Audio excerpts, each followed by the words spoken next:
Bonjour et bienvenue à la lecture des énergies de la semaine. Enfin, on fait la météo au mois d'août, on est sur la météo. Hop.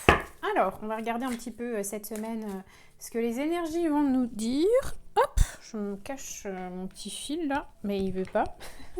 On dit, je fais ma petite popo. Ah oui, bah d'accord, tout part en tout part à volo. Allez, j'espère que ça a pu vous aiguiller la météo de la semaine dernière. On va regarder cette semaine un petit peu quels sont les éléments qui vont nous être donnés. Alors, mais je suis désolée, ma caméra, elle n'a pas l'air de tenir. Voilà, ça y est, là. On est bien. Allez, on est parti. Donc, pour cette semaine, qu'est-ce qu'on va nous donner comme information? Qu'est-ce qu'on a à traverser? Qu'est-ce qu'on a à comprendre? Allez.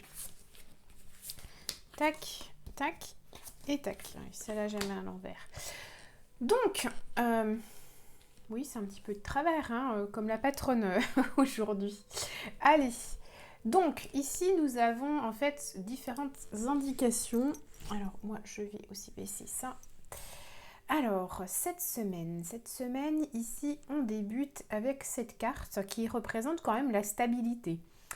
En fait, suite aux différents changements qu'on a pu connaître, on est resté en fait droit dans ses bottes et on a suivi nos idéaux.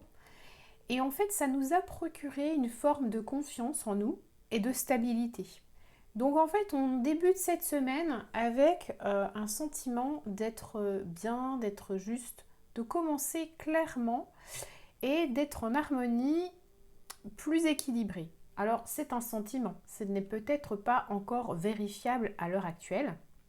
Quoi qu'il en soit, on montre ici que l'harmonie, l'équilibre sera au rendez-vous. En tout cas, vous débutez sous de meilleurs auspices et il y a quelque chose qui rejoint votre idéal. Donc ça, dans ce début de semaine, c'est quand même plutôt pas mal de débuter avec ça. Qui plus est, en fait, à côté, nous avons cette carte qui symbolise l'abondance, qui symbolise aussi l'héritage. Alors ici, en fait, ça représente vos soucis qui ont pu être présents. Et en fait, cette envie de satisfaire votre besoin de sécurité financière. Et en fait, on vous dit que il va falloir, alors oui, comme en fait, parce que c'est relatif à ce qu'il y a après. Donc on va, enfin, ici en fait, on voit qu'il va falloir faire attention aux choix que vous allez faire pour pouvoir être dans cette sécurité financière, cette sécurité matérielle. Il ne va pas falloir vous laisser envahir par des croyances qui ne vous appartiennent pas, comme tu devrais faire ci, tu devrais faire ça, parce que avec ce système, tu vas être tranquille, tu seras en sécurité. Mais ça appartient à la sécurité des personnes qui vous donnent ces informations-là. Donc vous pouvez en fait les prendre pour un petit peu voir les possibilités qui s'offrent à vous, mais ce n'est peut-être pas la solution idéale pour vous. Donc attention, on vous a ici indiqué de toujours rester dans vos bottes et de bien garder votre fil conducteur, celui sur lequel vous voulez partir pour les mois qui vont s'écouler. Donc faites attention à ça, de faire les bons choix par la suite. Ça me parle aussi d'héritage transgénérationnel, dans le sens où vous êtes en train en ce moment de travailler sur une partie de vous-même où vous avez eu des problèmes liés à l'argent. Et en fait, vous n'avez pas, enfin dans votre transgénérationnel, dans votre famille, vous n'avez pas trouvé des solutions rapidement. Et vous êtes en train en ce moment de travailler sur le fond pour vous permettre en fait de trouver des solutions et de sortir de cet engrenage familial qui vous enfermait en fait dans des principes qui ne vous correspondent plus, bien sûr, à l'heure actuelle, et vous êtes en train de vous ouvrir à d'autres possibilités, à d'autres réussites. La réussite était difficile de ce qu'on voit là jusqu'à présent parce qu'il y avait toujours une personne qui venait gêner votre réalisation. Mais aujourd'hui, en fait, grâce à ce patrimoine dont vous disposez, dont votre transgénérationnel vous a légué, il y a eu évidemment un travail personnel que vous avez réalisé et on voit qu'aujourd'hui, vous allez peut-être à l'heure actuelle, vous êtes en train de faire une séparation entre ce qui vous appartient, ce que vous souhaitez vivre dans votre vie et ce qui appartenait à votre famille, ce qui appartenait à votre lignée, qui a vécu en fait des périodes difficiles, peut-être de pauvreté, peut-être de manque. En tout cas, on voit que vous êtes en train de faire des choix qui vont osciller dans le bon sens, dans le sens de vos décisions. On voit que vous aussi, vous êtes déterminé. On voit que vous êtes déterminé à passer ces étapes-là. Ça fait déjà un moment. Donc, vous êtes accompagné. Vous allez être accompagné, alors que ça soit dans le présentiel, mais également dans le subtil, vous allez être accompagné par des choix, par des personnes aussi qui vont vous donner des prises de décision possibles par rapport à là où vous voulez aller. Donc faites attention parce qu'il va falloir être très vigilant parce que vous allez être assez sensible à ce qui vous entoure.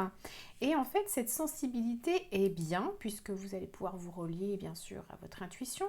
Seulement, en fait, ici, on voit que vous avez beaucoup de doutes. Et en fait, c'est ça qui va peut-être vous gêner dans vos prises de décision, c'est que trop de doutes devient votre auto-saboteur, votre adversaire. Votre adversaire ne vient pas en fait, alors ça peut, notamment des croyances qu'on peut vous inculquer, mais ça on l'a vu auparavant. Ici, en fait, on voit ce caractère assez, comment je peux dire moi, violent, moi je trouve, assez obsédant que vous pouvez avoir envers envers vous-même et ça crée un grand déséquilibre et ce déséquilibre en fait on voit qu'il peut vous malmener. Alors on va regarder un petit peu comment sortir de ça cette semaine. Donc en fait si vous souhaitez sortir de votre auto-sabotage, il va falloir entrer dans un nouveau cycle. Ce nouveau cycle vous dit de séparer ce qui vous appartenait ou pas, donc de séparer la situation que vous avez connue de vos ancêtres. C'est le connu parce qu'évidemment, vous pouvez travailler avec un thérapeute sur les vies antérieures ou sous la mémoire antérieure de votre lignée, en psychogénéalogie. Je crois que c'est comme ça que ça s'appelle. Mais ici, en fait, il est intéressant déjà de prendre conscience de cette séparation à faire pour saisir en fait cette nouvelle situation, ce nouvel état d'être, pour indiquer en fait qu'une situation nouvelle dans votre subconscient est possible. Parce qu'aujourd'hui, vous marchez encore dans les traces un petit peu de votre lignée. Vous êtes en train de faire la démarche de vous relier à autre chose, à quelque chose qui n'est plus relié à la souffrance, à la quête d'être dans l'équilibre, de ne plus être dans le manque. Donc ici, en fait, on vous dit vraiment de vous relier à quelque chose de plus grand, en fait. Vous avez aussi besoin de vous fixer des objectifs parce que ça reste trop flou. Et donc, si vous voulez rejoindre votre idéal, qui est, je sais pas moi, acheter une maison, changer de job, avoir de meilleures relations, c'est trop vague. En fait, vous ne donnez pas d'identité, de base, de concret à votre réalisation, donc du coup, ça reste flou et ça reste finalement dans votre environnement non palpable et non réalisable puisque trop vaste à rejoindre ça. Donc je vous inviterai en fait cette semaine à poser des objectifs clairs en lien avec ce but que vous vous êtes fixé. Si c'est par exemple un achat de maison, eh bien ça va être faire des recherches, peut-être changer d'agent immobilier.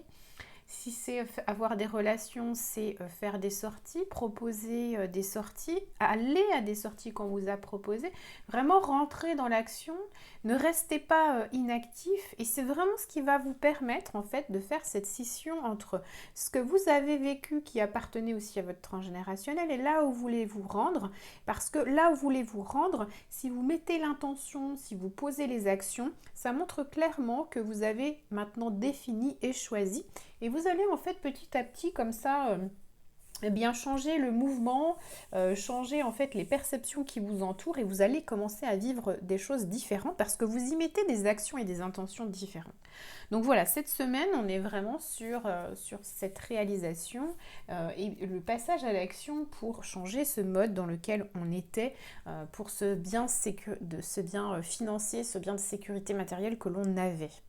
Voilà, très intéressant pour cette semaine. Je ne sais pas si ça vous parle, mais en général, ce thème parle assez bien. Et puis, on est dans le mois d'août, donc c'est bien de pouvoir se permettre, dans ce temps de ralentissement, de travailler un petit peu sur soi avant d'être dans l'effervescence de la rentrée. Voilà, je vous remercie d'avoir écouté cette petite vidéo et puis je vous dis à très vite.